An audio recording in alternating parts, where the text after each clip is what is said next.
It got to the point where I was sitting in my mid 30s or so and realized that I was starting to lose more function. I wasn't being able to sleep as well. Strength was starting to go down, and it was just impacting the activities I like to do. So I reached out to the Active Life team and Pam specifically to kind of assess whether working together might be something that might help me avoid surgery a little while longer, since that was something that was on tap at that point. Usually, from what I've been told by my physician, total shoulder replacements typically lead to pretty significant limitations in activity, and I'm not realizing any of those.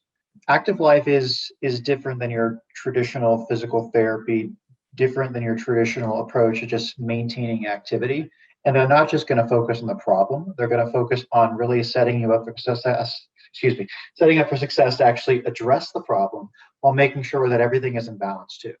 So it's nice to have that personal touch to make sure that the unique challenges that somebody might be working through are addressed effectively.